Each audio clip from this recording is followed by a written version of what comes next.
put it to me. The interesting part is that you really do get a stronger relationship, I think, and at least the two of you could know that it's not based on some kind of superficial thing.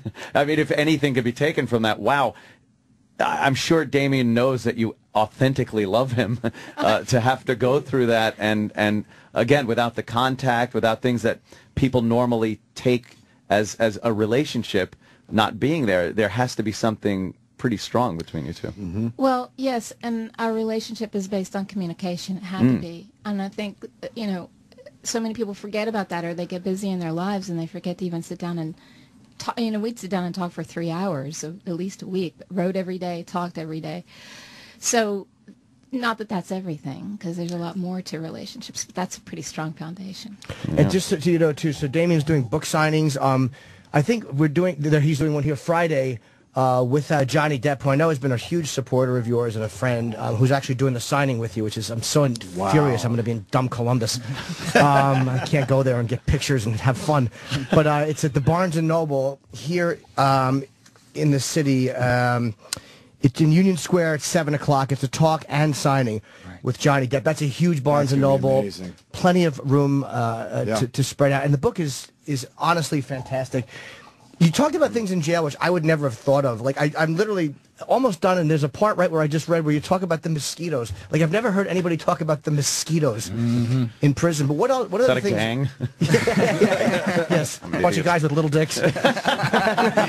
Jimmy. Yeah. What are the things about jail do you think that people just don't talk about? Well, I think that is one of the things that most people wouldn't think about, because whenever, you know, most people get their information about prison from movies, and that's not going to be a very fascinating part of the movie to focus on mosquitoes. Yeah. But I mean, you take into things like that, like the rats. You have a rat season and a cricket season in prison, where in the winter when it gets really cold, the rats, and you're out in the middle of nowhere, you know, in the middle of all these fields, so the rats all start coming into the prison to try to get away from the cold and to try to get away from the lack of food and everything else. So you'll wake up at night. Whenever I first got there one night, I kept hearing this noise like somebody was rubbing styrofoam, and I kept thinking, what the hell is that? And then I rolled over, and there was a rat looking, you know, directly into my face. It was chewing on my hair, was what it was. You can't let your blanket touch the floor at all, or they'll climb up onto the bed with you. You can't leave anything to eat laying around, or they're going to swarm in there. That, and in the summer, for some reason, these big black crickets come in, and the whole floor at points you can't even walk without crunching them, because they're just, you know, covering everything. The mosquitoes the same way. You're in the middle of all this field. So at night, you know, they breed out there, and at night, that's one of the things that will drive you to the point of madness. You know, they're biting your lips and your eyelids, and they're buzzing in your ears while you're trying to sleep. And, you know, parts of the prison can reach 120 degrees in the summertime, so you can't put on clothes. You just lay there covered in your own sweat and filth while these things are eating you alive. Oh my God. And the whole time you're just going, I'm not even supposed to be here. That's the part. It's like these people have no right to do this to me. I'm not supposed to be here. Did you go through waves of, because I got angry watching these documentaries, especially as they went on and your innocence became even more and more apparent. How do you deal with what should be just constant rage? What does that flow into? And in the beginning, it got to a point in the first 2 or 3 years where I would wake up in the morning furious. From the moment my eyes would open, I was just furious, and it was making the situation even worse. It was eating me alive inside, and I knew I had to find some sort of way to deal with it, and that's what made me turn to meditation. I received Jukai ordination in the Rinzai tradition of Japanese Buddhism, which is the same tradition that used to train the samurai. And that's what I turned to get control of that. Also, there's almost no medical care in prison. You know, they're not going to spend a lot of time and money taking care of someone they plan on killing. I had no choice but to turn to a lot of energy work, you know, Qigong, Reiki, things of that nature, just to deal with the pain and the sickness and suffering and everything else that I was going through. You know, if I were out and I could have went to see a doctor or something, I probably never would have devoted myself to those things the way I did in there, but I didn't have a choice. What kind of illnesses did you have? Oh, God, I don't even know, just because there was nothing diagnosed. I think I was becoming pre-diabetic at one point just because I was dying of thirst all the time, having to piss every 5 minutes. I would wake up in the middle of the night and my kidneys would just be hurting, but I think that was a lot due to the beating. My teeth were really bad. I had a lot of nerve damage from being hit in the face so many times. And, you know, in prison there are no root canals, there are no crowns, there are no caps, there are none of that. Your choices are live in pain or let them pull your teeth out. Now, you took the Alfred plea. Well, obviously, it was understandable why, because you know they're going to execute you. Is there any, like, I'm watching the prosecutor in the third documentary, watching this guy fucking stand there and going, well, the lawsuit was definitely, and it's not the same prosecutor from the entire trial, but the guy who's representing the state now, I guess. But to watch them consider a lawsuit, like, how enraging is it that that's a piece of his motivation in giving you your freedom, is the fact that he doesn't want you to be able to sue for what they stole from you, which was almost 20 years of your life. That was also another reason that I knew I had to take this deal, because he admits in West of Memphis, our documentary, that one of his considerations was the fact that were we acquitted, the three of us together collectively could have sued the state for about $60 million. I knew also they could have me stabbed to death for $50 any day of the week. You know, I wasn't going to live to see outside those walls. They were not going to pay that money, whether it was, you know, just from degenerating health conditions or them having me killed. Either way, I wasn't coming out of there alive. Now, what would it take for you to be able to sue them? Now, I know you've signed it. To me, that's like signing a contract, like, you know, the way Luca Brasi got the band leader to sign it over. I mean, that's a gun at your head, and it's not fair to consider that a value or a viable contract. What would you need to be able to go and sue? And in this case, I think being able to sue is completely justified. They would have to reopen the case, which they're not going to do. That's not happening. Because they don't want to pay the money. Right. How about if you were pardoned? Is there any way, would that take a presidential pardon, or is the governor able to do anything about that? I don't know. I think the governor probably could, but at the same time, I'm not asking for a pardon, because a pardon means you're asking for forgiveness for something wrong you've done. I haven't done anything, so I don't want shit from these people as far as a pardon is concerned. So you're okay with the Alfred plea? No, but right now it's the lesser of two evils. We're going to keep digging in. We're going to keep fighting, keep working on this case. You know, one of the things right now we found out that the FBI has about 200 pages of information that no one's ever seen before. So we're trying to get a hold of that, you know, trying to invoke this FOI Act, all of that sort of stuff, to get this information turned over. And hopes that there's something else in there we could use. That you have to go through hoops to get information on your own life and what you've Well, I mean, even the DNA testing, the state said, okay, we'll pay for half of the testing if you can come up with the other half. Still, they haven't. We had to raise the entire thing. We had to pay for all of the DNA testing. Which was how much, do you know, roughly? I have no idea, but it was a lot. I remember, like, the initial round of testing, the very first round was $200,000. Oh, wow. And we didn't have that. The only way we even got that was because Henry Rollins went on a tour just to raise that money to pay for that DNA testing. You know, if not for the people that were helping us out, I would be dead right now. What do you think, and it's probably hard to speculate, but what do you think you'd be doing right now had you not been through all of this? Had no one ever accused you of anything? You're a kid, you're growing up in you know, a small town pretty much. What do you think you would have done, where you'd be right now?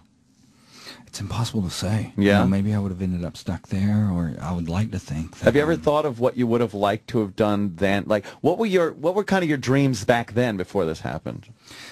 I wasn't absolutely positive. I loved writing, like I said, but at the same time, I would just have this feeling when I would get up in the mornings that there's got to be something more to life than this. You know, I would look at everyone around me that had just been so worn down and were already dead inside, and that looked like they were, you know, somebody's grandparents by the time they were 30.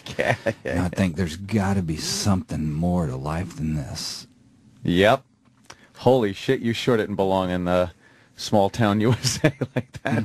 God damn. There's a funny part of the book, too, where you say, like, one of the things during the trial is they took all your writings and read them, like these private things that we do as teenagers. And you said the only thing immortalized was my bad taste, which made me laugh because we've all looked back at our awful, melodramatic teenage... Jimmy, you have some horrid things. Dude, I wrote a poem when I was in rehab. Kevin Smith actually read it on the show. It's fucking hideous.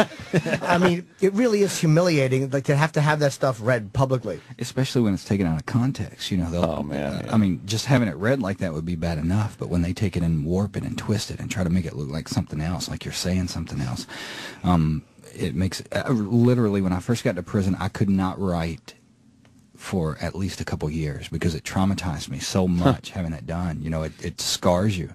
That it took a long time, and even now it's still hard for me sometimes. If I walk up, say Lori's looking at something I've written on the computer or something, and I don't know she's doing it, and I just walk up and see it, I immediately have this feeling like I want to run. Wow. I have to know what's going to happen and sort of prepare myself for it, gear up for it.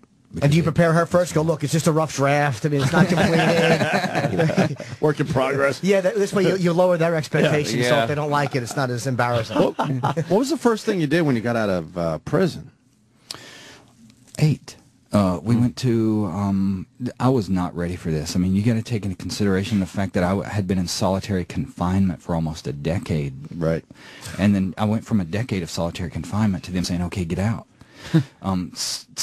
So a party probably wasn't the greatest idea. Yeah, that's like shock. Exactly. But that's what we did. We had a rooftop party. We went across the bridge over to Memphis, and, you know, there was a bunch of friends and family there to celebrate.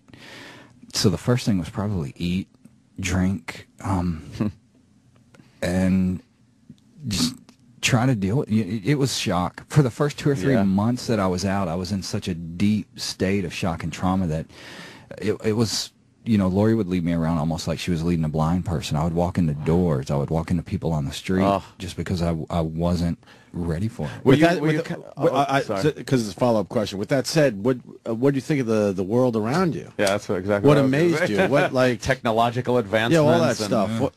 Well, as soon as I got out, they handed me an iPhone and a computer. Holy the shit. The computer, I still haven't figured out a great deal about it. The iPhone I can actually use now. But it was...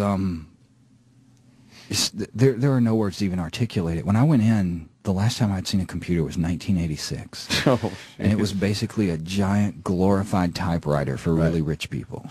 Which explains that. What are your dreams like at night? When you sleep, do you remember them? Are they horrifying, or are you just not a victim of what you went through when you dream? I don't dream a great deal at night. Whenever I do, the ones I remember are usually the bad ones. Yeah. Whenever I first got out, the first few months, I would wake up in the night screaming a lot. Wow. It was, you know, scaring the hell out of Lori. You know, she wakes up in the middle of the night with some guy in the room screaming. So that was kind of hard to deal with. What about when you first went in? Would you remember dreaming then? And were you out and kind of free? Yes, and that was the wire. Oh, then you wake up. Because right there. a lot of times we've talked about having dreams of you're in trouble. Right. Like I've had dreams where I'm in trouble, I'm in jail, or you're in a horrible situation. You wake up and you're like, oh my God, thank God, I just got out of trouble in the blink of an eye. And you, on the other hand, it would be horrifying to be free, going about your life, and then wake up and realize you're a caged animal. Yeah. Oh God. You never see an end to it. It just no light. It got to the point by the end where I couldn't even remember what it was like to be out anymore. You know, I spent half my life in there. I was 18 when I went in. Spent 18 years in, and I got to the point where I could remember, you know, for example, that pizza had one time been my favorite food, but I couldn't remember what it tasted like anymore.